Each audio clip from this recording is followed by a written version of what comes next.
All right, good morning, good afternoon, everyone, from wherever you are joining us. It is really exciting to be able to talk to you all, despite the current circumstances.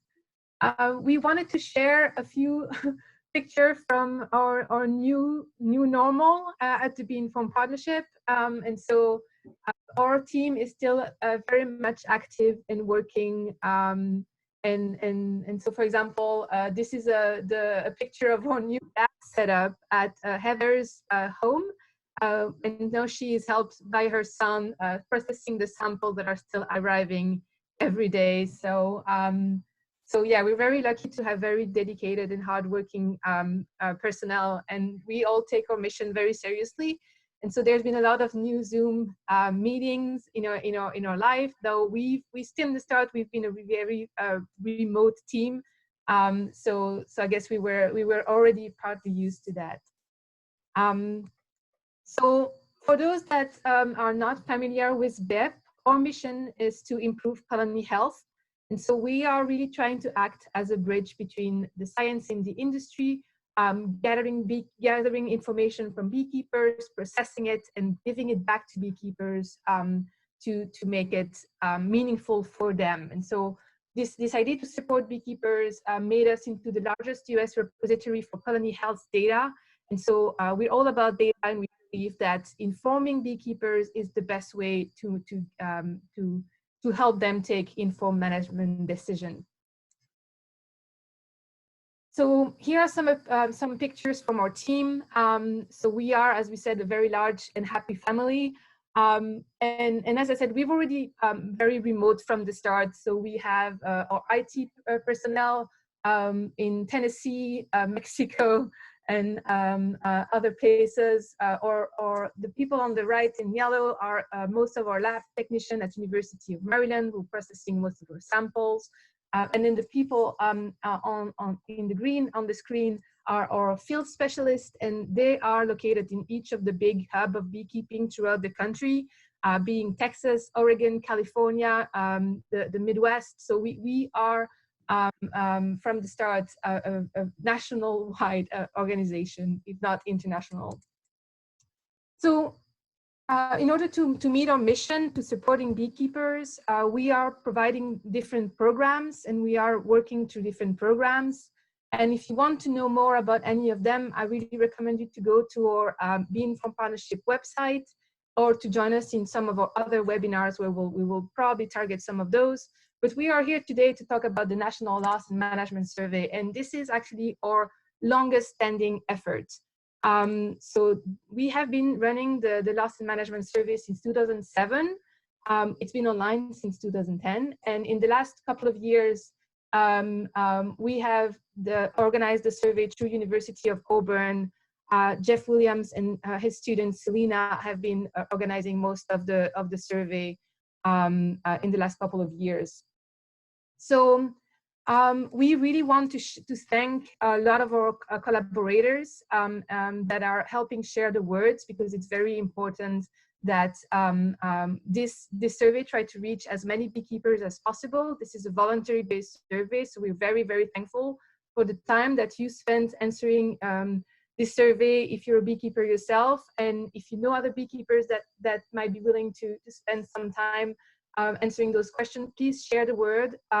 Really, word of mouth is the best way that we can get to as many respondents as we can. So the survey is a questionnaire, right? So we are organizing it online so that we can reach as many beekeepers as possible. This is, as I said, the 14 years that we are doing the survey. Historically, every year we are reaching about 4,000 participants every year, which represent about 12% of the managed US colonies. And just a disclaimer, we're doing a little less well this year. So please spread the word as much as we can, because we really don't want this year to be a low participation year despite everything that is happening. So it's what we call a retrospective survey, which means that this month, in the month of April, we will ask you questions about, in this questionnaire form, we'll ask questions about everything that you did in your operation last year, from April 2019 to April 2020. So we're trying to rely on your memory to remember what you did last year and distill all of those information here. Of course, our target population is the US beekeeper, though we are receiving some survey from abroad as well. We are mostly interested in documenting the level of loss experienced by beekeepers in the US. And we usually used throughout the industry as a pulse on the status of beekeeping in the country.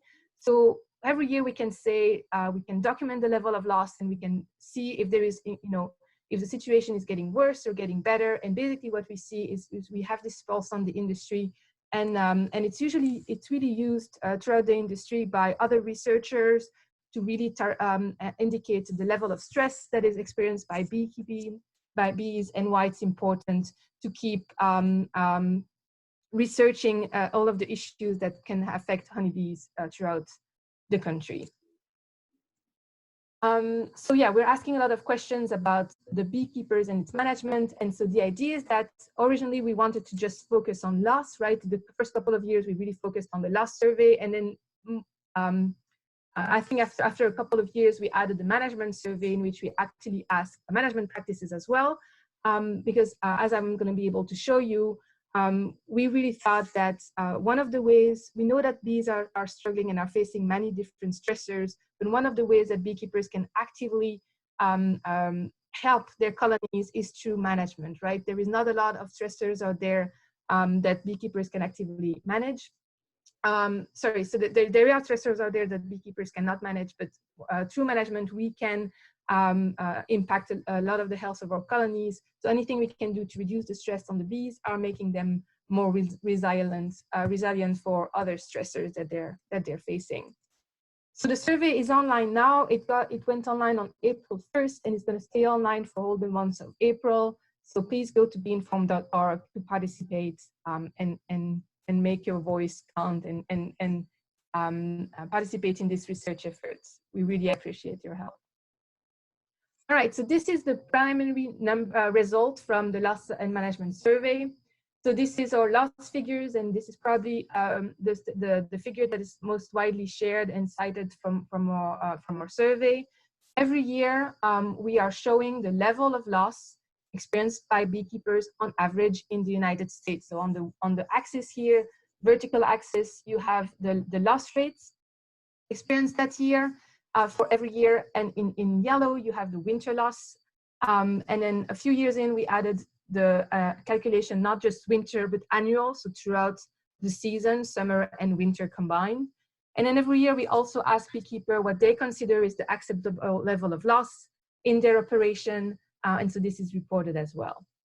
And so one thing that I would like to mention is that when we mention loss rate, it is not a population level loss. So it doesn't mean that the number of honeybee colonies has declined 30%.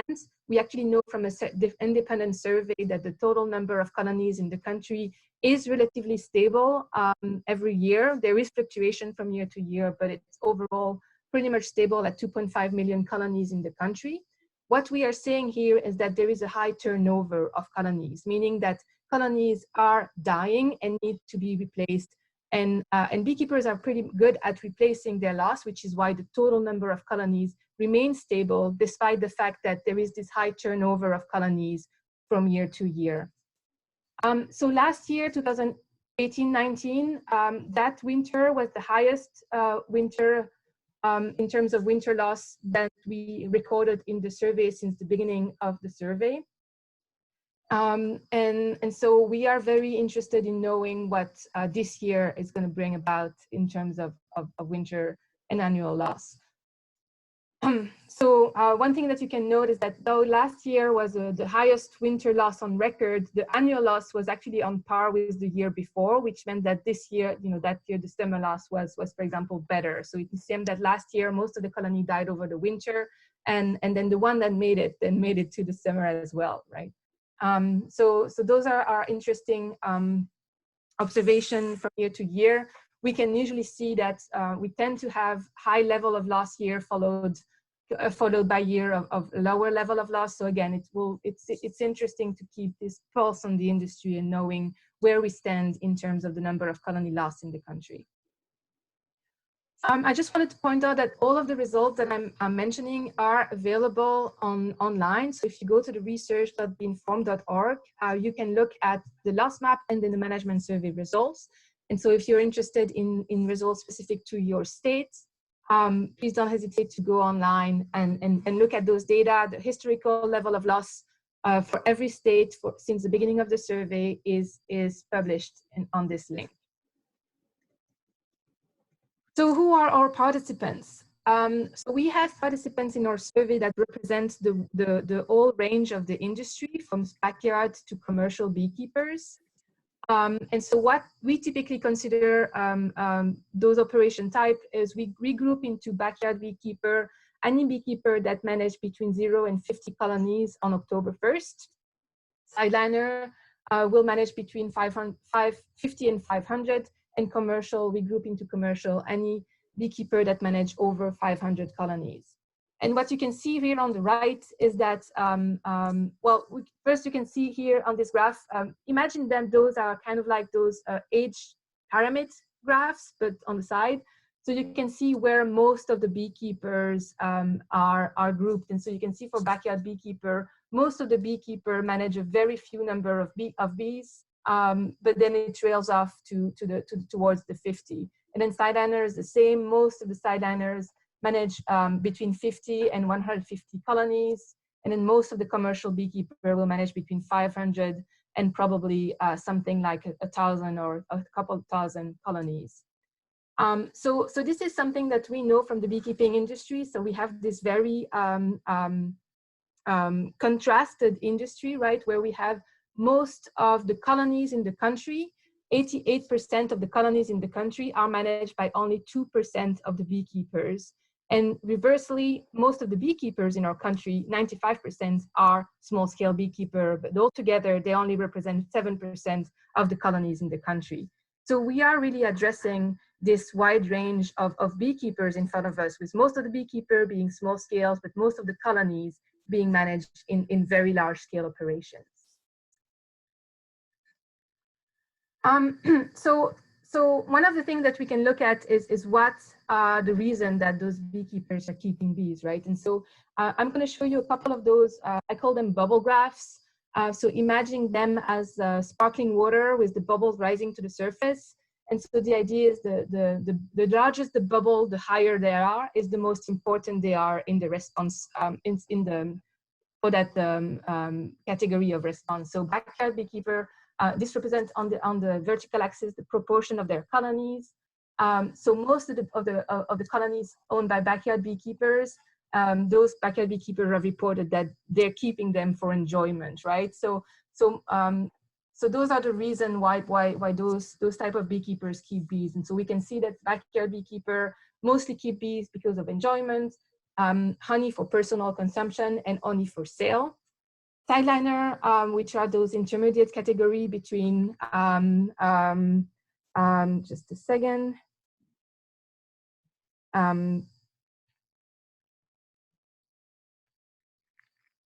Sideliners are those categories of beekeepers that they keep bees for multiple reasons, mostly for sale, pollination as well as for queen and packages. Though enjoyment is still important in their line of business. And then on the other side, we can see that commercial beekeepers, most of them, close to 90% of the colonies managed by commercial operation, are kept mostly because of pollination purposes. And then honey sale being quite of a second. So about 75% of the commercial colonies are kept for producing honey.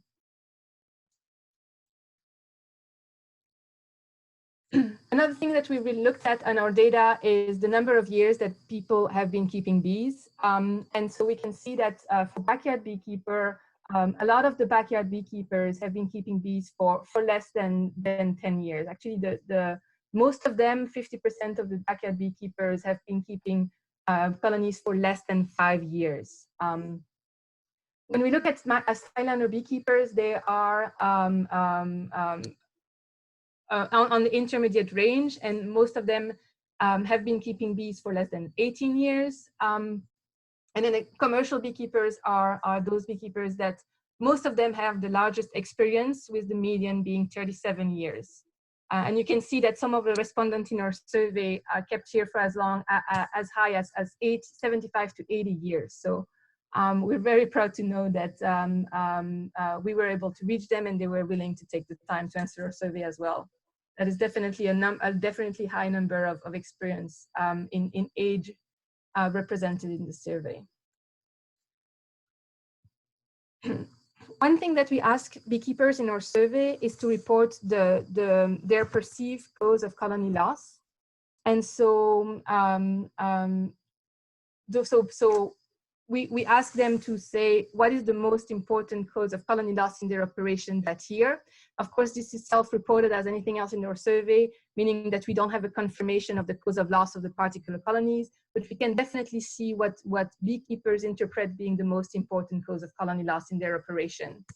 And so one thing that we can definitely notice is that for commercial beekeeper, queen failure in Varroa are considered the most important factors driving colonies loss in their operation.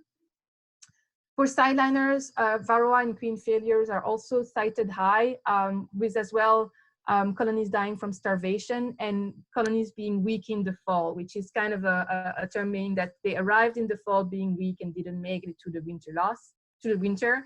And so those can be being weak for multiple reasons. And finally, backyard beekeeper, we can see that the reasons that backyard beekeeper are reporting for cause of loss are actually more wide range. So there is not a single cause that is way higher than the other in their reporting, and those could be more general cause of death, again, like this week in the fall. And weather is also highly cited, as well as not knowing. So don't know is also another one that backyard beekeeper are likely to report, as well as starvation and Varroa and queen failure. So the survey is able to give us some indication of what beekeepers are, the type of beekeepers, their background, what they're experiencing, the stressor that they're thinking is the most important in their colonies. But then we can also try to find those correlation in which we can test for some hypothesis on the data. For example, one of the common hypotheses that we hear is that pollination is a very stressful event, and that maybe that relates into poor health for the colonies.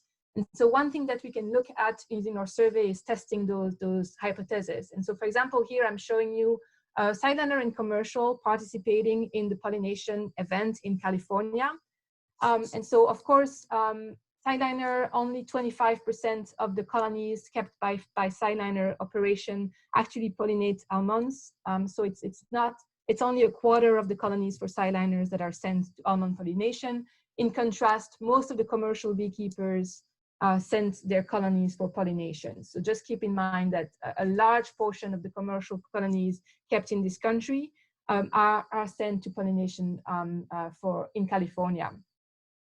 But we can look at the level of loss reported in each of those operations that send or do not send colonies to California, and compare the level of loss that they experience. And so the idea is that if everything else was kept the same, and we only compare colonies operation that do or do not this particular management, we can see if there is an association with a higher or lower risk of colony mortality for those operations.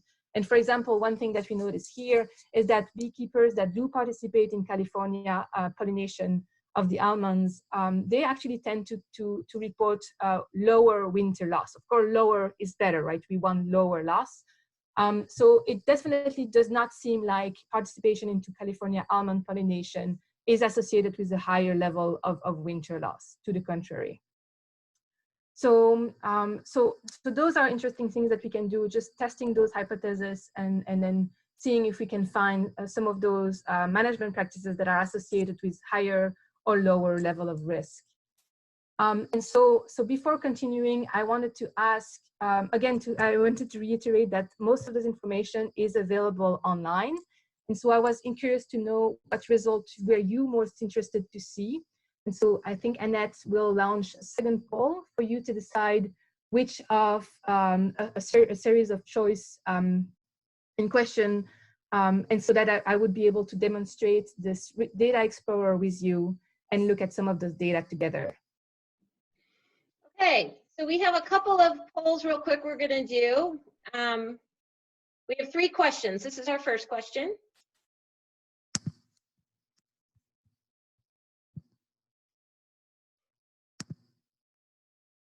We're about halfway there. Half of you still, if you would reply, please.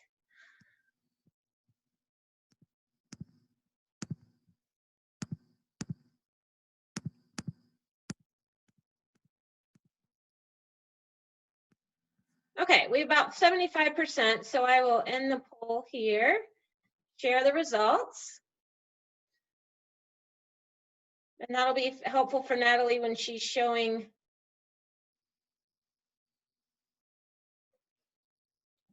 One second here, I want to get you the next couple questions. Okay, oops. And here's our last 2 questions. You may have to expand your screen to see them all.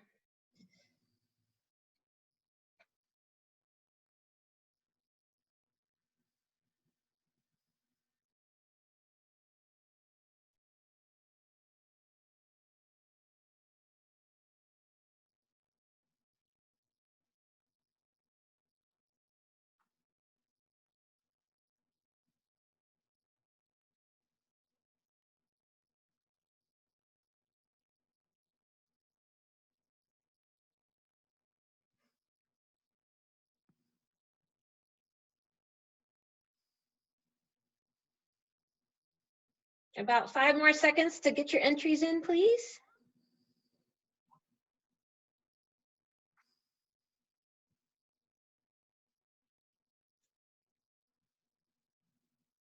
Okay, and again, we have about 75% responding, and here are the results. All right. Annette, can you confirm that you can see the research portal on my screen? I can. Perfect. And I'll stop sharing these results so people can get it off of their screen. All right, so so I wanted to go with you over where you can actually find this data on our website. And so if you want to follow along, this is our research website, research.beinformed.org. And if you use this link, you will follow you end up on this main page, which is an open research portal that gather all of the data from our different programs, as well as other partner programs like the National Honeybee Disease Survey that we're performing together with University of Maryland and the Apiary Inspectors of America. But if you just go to the top of this page, you will be able to see on the left the colony loss map that I was showing a little earlier, to get information about historical information about the loss in your state. And then on the right, you have the management survey, which is what I'm going to demonstrate right now. So clicking on this link will get you to this research portal, the National Management Survey portal. And here on the left, you will have this bar showing you all of the questions that are currently available. So we haven't finished cleaning up questions. This is a continuing progress. It feels like most of my life is cleaning data. But here are some of the data that is already available. And so I look at the poll, and it looks like the question that you are most interested to see is the use of varroa sites. And so here on the list on the left, you can see use the varroa treatment is one of the questions that is available to peruse. Most of you are a backyard beekeeper from the Northeast, so I'm going to show you that right now. So I'm here on the top of this page. You are able to select all or specific states, as well as all beekeepers or only a certain type of beekeepers. And you can look at all years or specific years if that is the interest you have. And so below that, you can actually see the data. The respondent ratio is shown here as the bar graph. So you have the number of responses, which represent the number of beekeepers that are selecting one or the other answers. In blue here, we have the number of respondents that used the varroa treatment, and in gray, the number of beekeepers that did not use a varroa treatment. The second line represents the number of the total number of colonies those respondents managed. And so, of course, not the same different beekeepers will manage different numbers of colonies. So you can have a look here about the number of colonies that those answers represent. And so you can see here that over the whole United States, for backyard beekeepers, so beekeepers with less than 50 colonies, about 50%, close to maybe 55% of the beekeepers use a varroa product of any type, some type of varroa treatment. I shouldn't even say product, just some type of varroa treatment in their colonies. And then if you look at the number of colonies, that represents close to 62% of the colonies managed by those beekeepers. And then just above, you can actually look at the level of loss experienced by those two groups of beekeepers. So here we can see that the beekeepers that use a varroa treatment in their operation experience overall lower level of losses than beekeepers that do not use varroa treatment on their operation.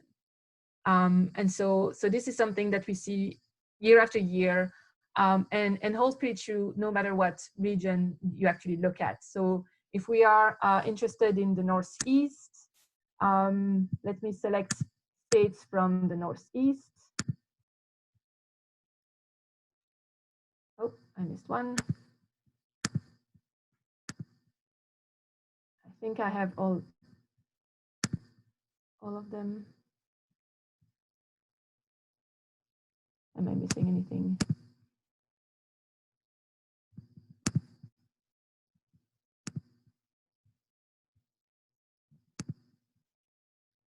And there we go. So here, looking specifically at the Northeast, you can see again, those numbers are now a little different because I'm focusing on the Northeast rather than the whole United States, but you can then see those numbers holding true again. So this is a small demonstration of what you can look at using our Data Explorer. And so again, all of those questions are available. You can look at the varroa products itself. So you can look at different types of varroa products and the level of loss associated with each of those categories. Varroa monitoring techniques, other non-varroa like feeding products, common management, and other demographics. So I guess please go ahead and have fun and look at the data, and hopefully we'll get some interesting insights from that data. We are very proud to have that data directly available online because we think, again, that is very important for the beekeeper to be able to see the data themselves and then be more informed in their management decisions. So just to continue our presentation, I wanted to show you what we actually did, what I actually did during my PhD at the University of Maryland with this data. So for 4.5 years, 5 years, my job at University of Maryland was to analyze this data to try to make it, to try to get to the core of what were the most important practices that we should recommend beekeepers to follow. And so the management survey, if any of you have ever taken it, I'm sure you will be able to say that this is a very long and extensive and comprehensive survey. I guess those are very nice way to say that this is extremely long survey, because we are really trying to have a comprehensive view on management, right? We're really trying to get information from the whole spectrum of management that beekeepers can do, from varroa to non-varroa, to feeding, to monitoring, equipment type, queen and colony management. We really are asking questions for all the different types of practices that beekeepers do in their colonies. And so if on one way we have their management and on the other side we have their losses, as I was showing you, we are able to do this correlation where we can associate one or the other to try to find which behavior are associated with an increase or a decrease of risk. And so in summary, what my PhD question was well, where are the management practices that would result in the biggest reduction in risk with the least change, right? So which behavior are associated with the biggest gain in this reduction of risk? And so I did this analysis for beekeepers in the United States, but I split them between, on one side, backyard beekeeper, and on the other, sideliner and commercial, which I grouped into professional beekeepers. And I did that both in splitting those groups even further. Backyard beekeepers, I split between the north and the south, and professional beekeeper, I split between stationary, and migratory beekeepers. And so we did this analysis for each of those groups in particular, because we thought from the start, they start with management practices that are very different from one another. They are facing very different challenges in their operation. And so we thought that the recommendation that we should give should be personalized to each of those categories. So this is the I'm gonna walk you through this graph, which I guess was the summary graph of 5 years of my life, right? So it's always very interesting when you spend so much time working on analysis, and everything just is then summarized in one graph. But bear with me here. I know it's a very complicated graph. So here, I'm not expecting you to be able to read those types on the left, but basically the idea is we have those 72 practices coming from the management survey on the vertical axis, and then on the horizontal axis, we are showing a kind of a rank, like how important was the practices in its association to overwinter mortality.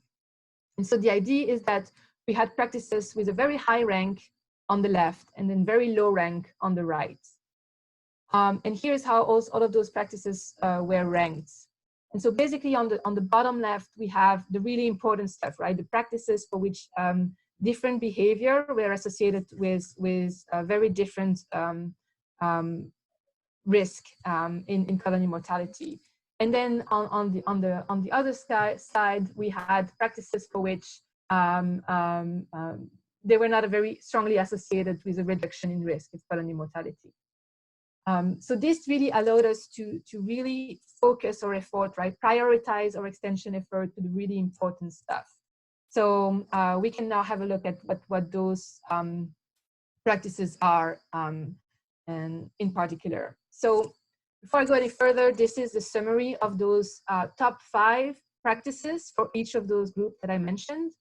Backyard beekeeper from the north and from the south, and professional from stationary and migratory operation. And so I did this analysis on 4 years of data, and those were the top 5 management practices for each of the categories. So if we look at professional beekeepers, we can see that a lot of those practices do concern some type of varroa management.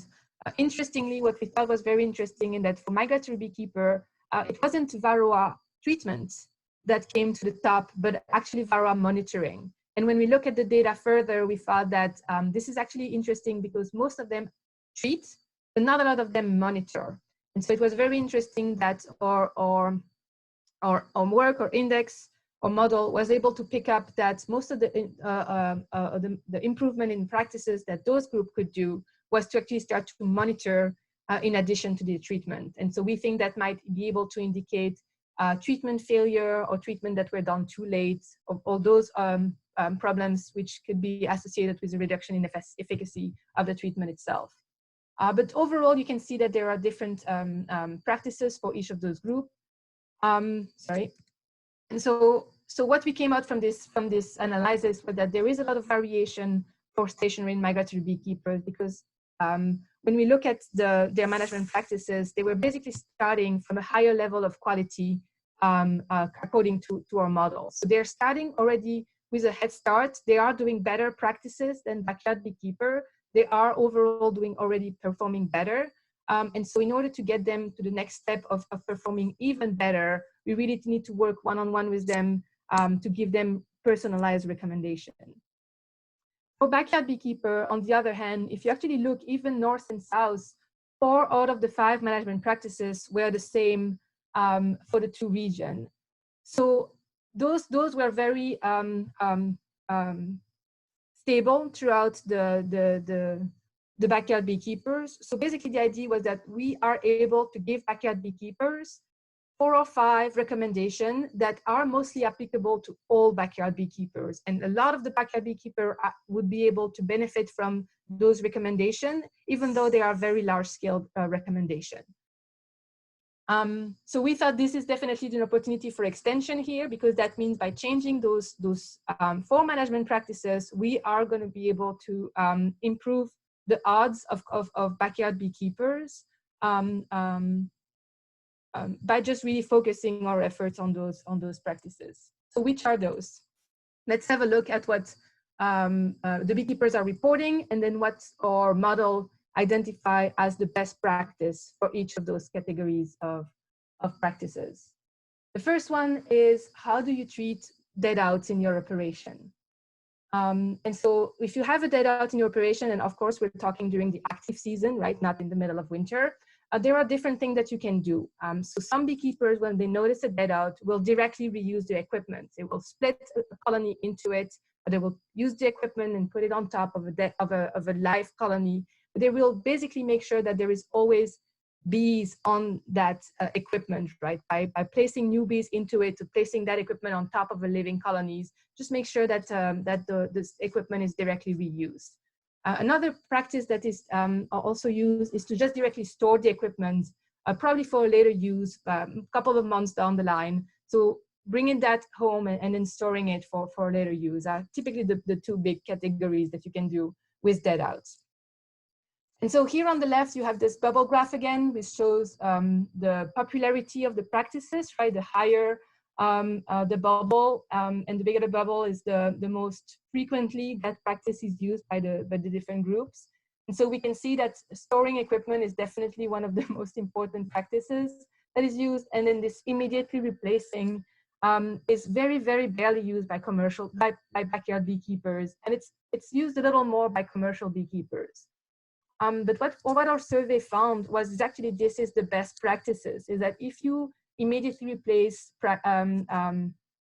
those dead outs, so if you immediately split a colony to reuse that equipment, or place that equipment on top of another colony to keep that equipment in use, this is associated with the best outcomes. Another practices that we found important in our model is where you get new colonies. If you have to increase the size of your operation, what will you do to get those new colonies inside your operation? So there are different practices that can be used. You can buy nukes, which is shown here on the right. So these are bees that are already on frames with an active laying queens. You can also get packages, which are those bees sold by the pound. There usually is a mated queen associated with the packages, though that queen is not currently laying, and there is no frame associated with the packages. You can split one of your own colony. You can try to catch a swarm. So there are different practices in which beekeepers can get new colonies. And so what we found is that splitting is actually the most frequent source of new colonies for most beekeepers, backyard, sign-owner, or commercial. But then you can see that though commercial rely mostly intensively on their own, they rely entirely on splitting.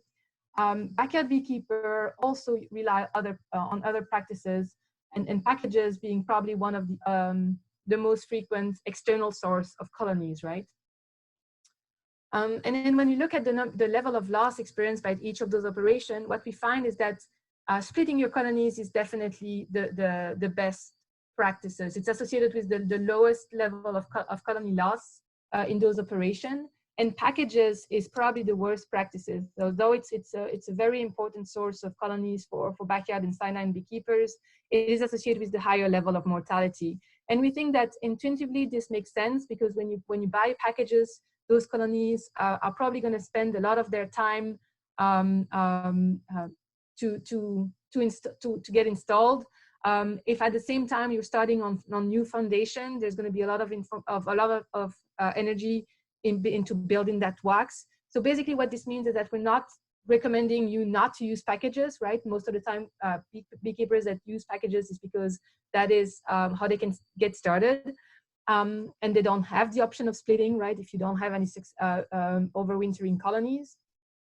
But just know that if you do, you are at higher risk, which means that if you are choosing to install packages in your operation, you should be even more careful with what you do with those colonies, how you feed them, and just know that you're starting with, you know, odds a little stacked against you. So we're not just recommending you to use them, we're recommending you to spend more effort into them, knowing that you're starting with a little more difficulty than if you had done any other source of new colonies. Comb culling is the next practices that was identified as important in our model. And so this is the question about if you have to remove frames from use. So if you have to remove frames from your colony, if you have to reuse them, what do you do with those frames, right? What is the practices? If you have those frames removed from your colony at some point, if you had to store the equipment, what do you do before reusing them is this question, what is question address? And so there are different practices that can be used. And so most of the beekeeper report culling their frames, so just scraping the old frame, the frame that looks a little dirty, and reusing as is. And then you can see that freezing is one of the other popular practices. And then down the line, you have the different practices used by beekeepers. I just wanted to point out here that yes, we have naphthalene being reported in our survey. We really do not recommend you to use that as it is toxic for bees. So I'm just reporting it to say that it is actually associated with a higher level of loss. Surprise. So don't think that all the practices reported here are good. This is actually a very bad one right here. But you can see that overall, among these different practices, it definitely seen that not reusing the frame at all or freezing are associated with the best outcome. So most of the beekeeper, backyard beekeeper and commercial as well, also a lot of them are freezing those frames, but there is definitely room here for improvement where we would hope that for more colonies, this practice would be adopted. And then finally, we kept the most important for the last, I guess, is what do you do to nurse those mites, right? So of course not, we want to know what you're doing to kill those little buggers. And so what we can see in terms of using a varroa treatment, we've actually looked at that in our research portal. So this is another look at the same data, right? Where we can see that if you look at the proportion of colonies that receive treatment, we were seeing in our Research Explorer that about 65% of the colonies for backyard beekeeper have been treated for varroa. It's actually better if you look at cyanur, and virtually 100% of of commercial beekeeper treat their colonies for varroa. So you can see here this difference in practice adoption. And when we look at the level of loss reported by those backyard beekeepers, we can definitely see that beekeepers that use a varroa practice in their operation are also associated with this reduction in risk. So this is considered the best practice, is to use some type of varroa treatment. So overall, if we were to summarize the average practice, which is the one that is most commonly used by beekeepers, and the best practice coming from our model, for those 4 practices, we have here a comparison table between what most beekeepers are currently doing and then the best practice on the right. With the difference that for varroa treatment, for varroa treatment, as we were seeing, we actually did one thing more, is that we can see here that though most beekeeper treats, when we look at how they treat, most of them treat only a single time in the fall. And the best practice, according to our expert in our model, is to treat whenever you are reaching a threshold of treatment, right? So you should be monitoring and then treating when you reach that threshold. And so very quickly, I would actually just say, so those practices came from my PhD. And then the student that was starting after me at University of Maryland, Kelly Kolhanek, which the picture is shown here, she came in saying, well, now we have those observational best practices. We should try to find out if they actually work in experimental setting. And so her PhD was actually, well, part of her PhD, she did a lot of things. Part of her PhD was to set up a field validation of those best management practices, right? So in several locations throughout the country, with 3 of them being in Maryland, but also in other part of the country where we have some of our partners at different universities. Each of them, we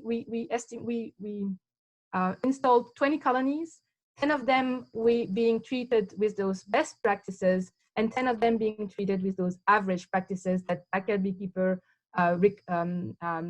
identify as the most common practices that they're doing in their operation, right? And so those colonies were followed for 3 years.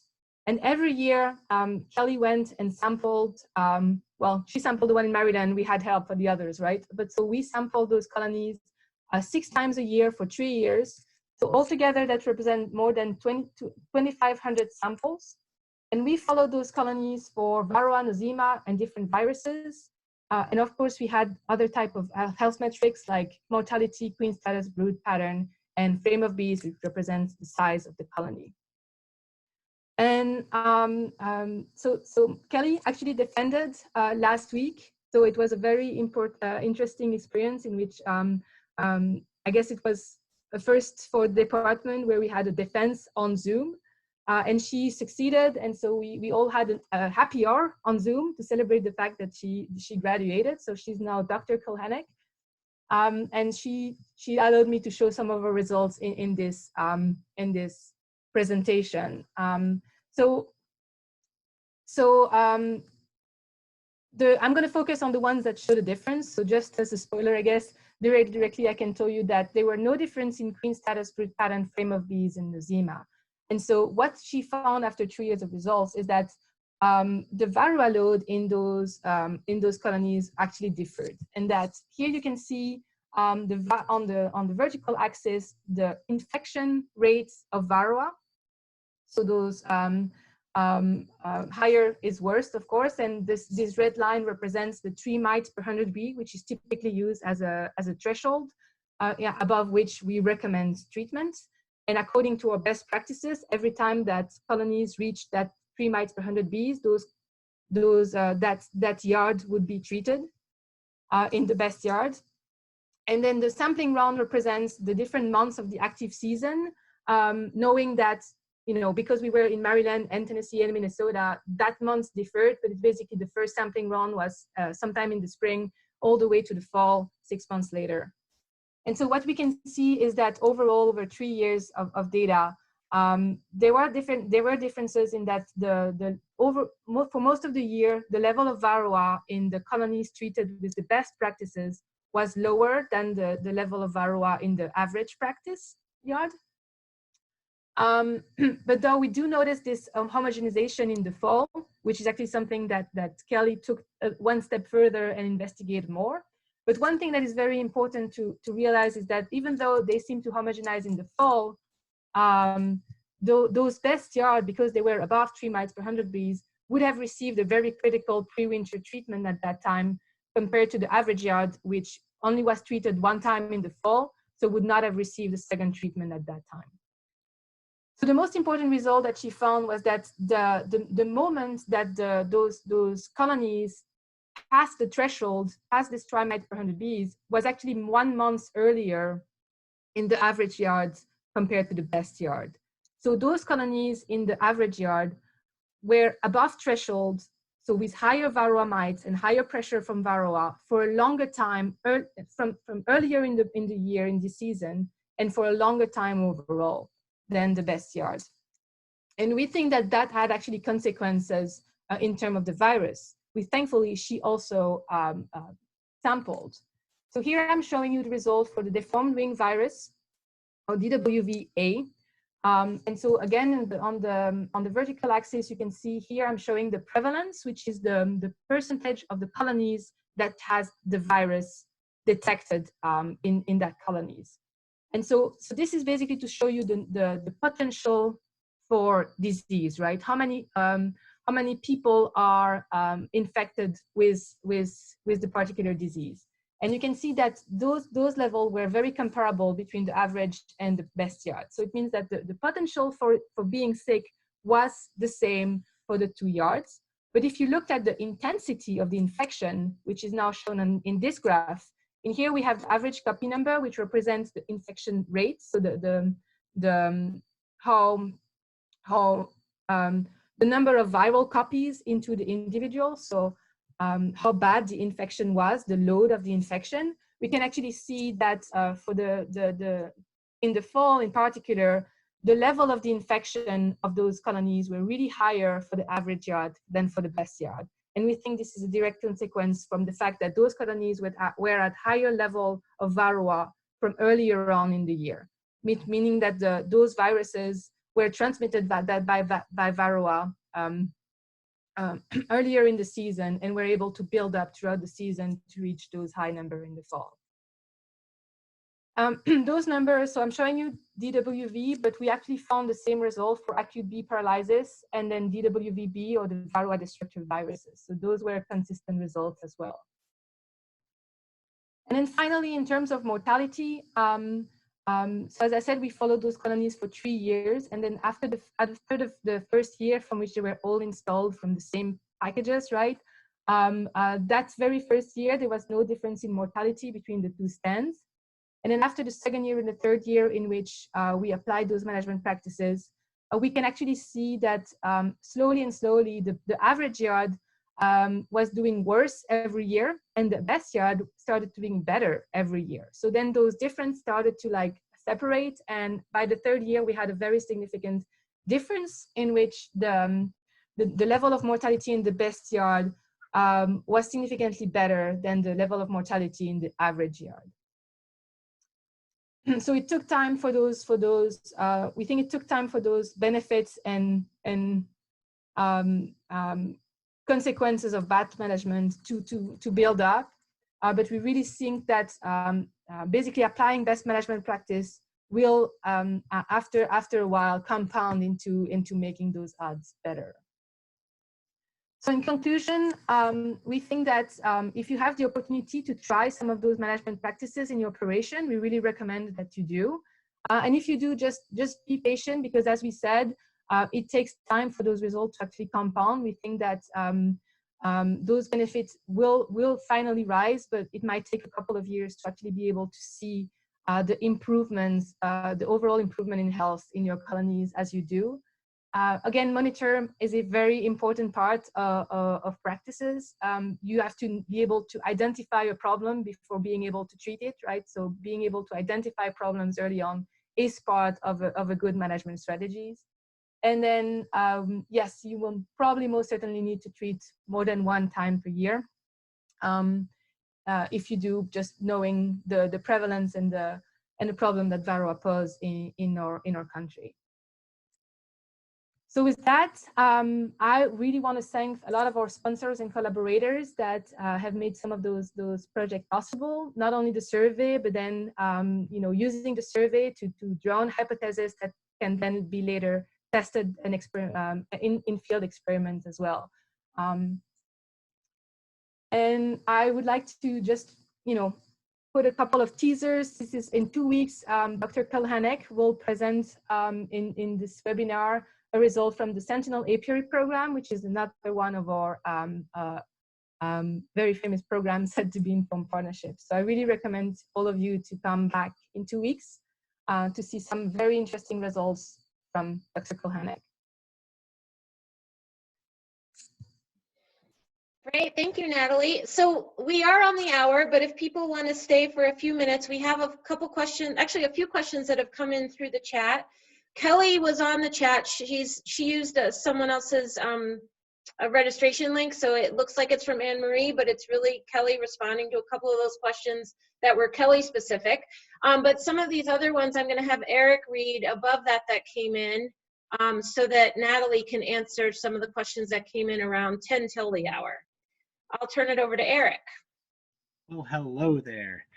So Nathalie, that was wonderful. Thank you so much for sharing all that. That was enlightening. Even for being part of the team, that was enlightening. So, don't you know all of this by heart by now, Eric? You'd think, but there's just so much to learn.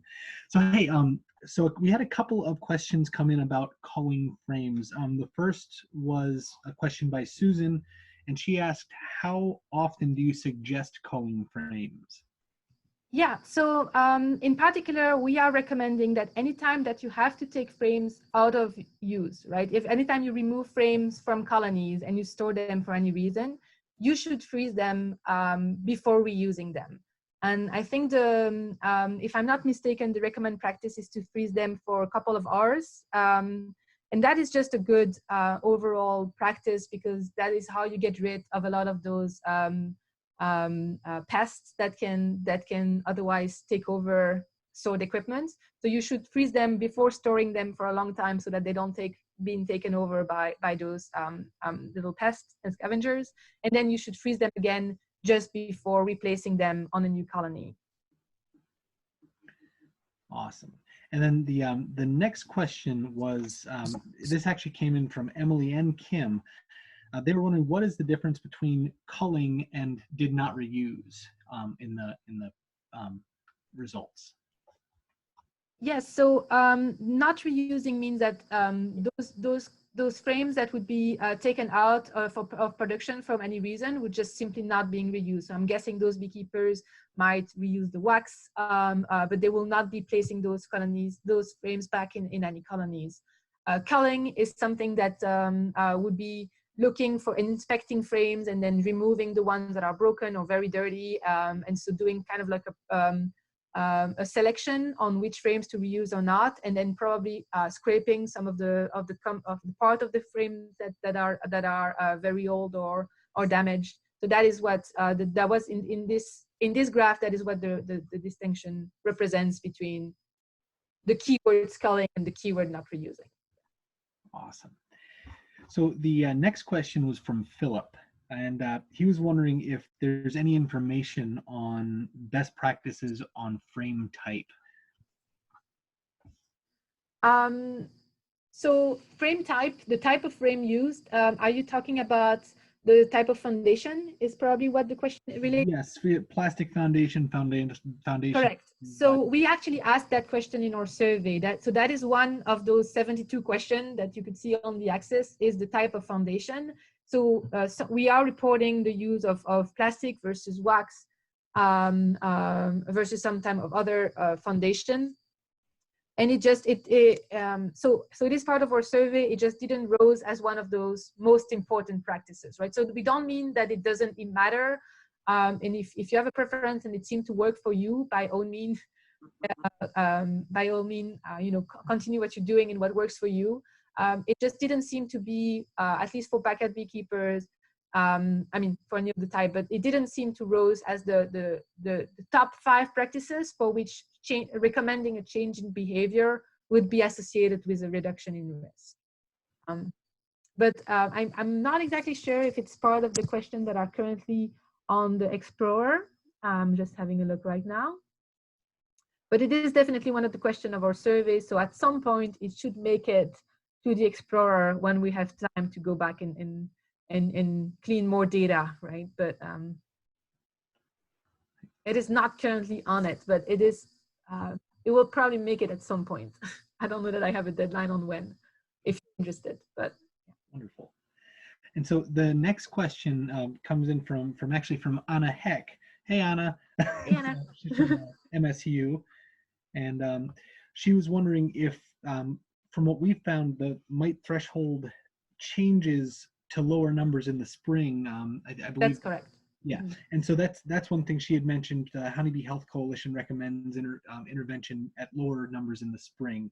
So she just wanted to know, according to what we've seen, does that? Yeah, no, absolutely. Thank you for mentioning that, because we do tend to do like for the experiment that Kelly was running, we kind of did a simplification, and we just said, well, we'll go ahead with 3 mites per 100 bees, and that was also a couple of years ago, because she finished that this year, so we started 3 years ago, and as mentioning, we now have an improved thresholds based on the notes from the Honeybee Health Coalition, which is those documents from the Honeybee Coalition are constantly evolving, and we definitely know that this threshold of action is something that has changed over the years, right? If you ask again beekeepers 10 years ago, the threshold used to be way higher than it is now. So we went with the simplification of using 3 mice per 100 bees for the specific experiment. But if I was to recommend a action threshold currently, absolutely use the Honeybee Health Coalition treatment threshold, and that is definitely depending on the time of the season. And again, so the reason why those thresholds are lower in the spring is because any intervention that you make is to try to keep those varroa level as low as possible for as long as possible. Because as soon as you start to accumulate mites, you accumulate, you transmit more viruses and you build up that virus population in your bees. So it's all about, lowering the curve, right? So we want to do that for varroa as well, just so that the virus don't have a chance to transmit in to bees. Awesome. So yeah, thank you, Anna, for bringing that up. Yeah. So another question was asked about when will thermal treatment be added, and that was from James. That is a good question. This is not currently in our survey, and the way that we modify the survey every year. So yeah, if you have taken the survey, you will notice every year we try to improve it, and definitely every year we try to include practices that have been reported the previous year. So thermal practices, thermal treatment hasn't really come up so we most of the time have an other category that beekeepers can fill in to say if they've done a practice that is not listed currently, and we always try to look at the most reported one of those in order to see if we should include those in the next year. So I will definitely keep an eye for thermal treatment in open entries in past years, but it just hasn't seemed to be popular enough to be included yet. But of course, we are changing that every year to see if there are new practices that that are gaining popularity and then should be included in the main part of the survey. So I'll have to look for that. It hadn't reached our I guess our attention yet. So thank you. So the next question is from Amy. She said, is freezing beneficial for any pest or pathogen beyond wax moth or SHB? That is a good question. It is most obvious for small hive beetle and wax moth. I'm not 100% sure, and so if somebody else want to take that question, if it does impact bacterial diseases or virus. I think it's just overall considered to be a good practices because of those pests, but I'm not sure that there has been a study specifically to determine if it had an impact on the bacterial, the disease, or the virus themselves. Excellent. I don't know. Cool, thank you. Just with that one, are there any other team members or that would like to unmute themselves to answer that question? If you are able to, go ahead and pop in and do that. Otherwise, we can move on. Hey, everybody, Kelly here. Can you hear me? Yeah, Hey, hi, Kelly. Okay. I've heard mixed opinions about whether it helps with bacteria. I don't normally make that claim because I don't think it's been proven, but yeah, we do think it's just sort of a good hygienic practice, and it definitely doesn't hurt. So yeah, we especially like to just make sure everything's frozen before we put wax in storage for a long time, because that can help cut down on the amount of moth crystals and stuff like that you have to use. But yeah, I don't think anyone's 100% sure if it helps for bacteria or not. I've heard mixed reviews. Awesome. Thank you. Thank you. So we do have one last question. It's from Emily, and she asked if you could explain DWVA and maybe just what it is and not the underlying. Oh, absolutely. It's actually coming from a recent change in nomenclature, so a changing in names, name convention. So the deformed wing virus, there used to be just deformed wing virus, and that was it. And then when there was the deformed wing virus and the varroa destructor virus. And then recently they decided that the varroa destructor virus is actually just very close to deformed wing, that it doesn't deserve its own name. So they renamed the varroa destructor virus for deformed wing virus B. And so by default, the original deformed wing virus became deformed wing virus A. So it's just other people that do phylogeny on virus have decided that they had to rename it. but it's the same as it used to be. Deforming virus A is the same as the original deforming virus. Great, thank you, Natalie. Lots of good questions. We should wrap it up and let everyone go since we went over a little bit, but we really appreciate your attendance. Big round of applause for Natalie. I know only a few of us are unmuted, so she can't hear all of our claps, but great job. And hopefully you all will join in a couple weeks for Kelly's talk. We look forward to that one. Thanks again for your support of BIP, and we'll see you hopefully in a couple weeks. Thanks. Goodbye. Goodbye. Thank you, everyone.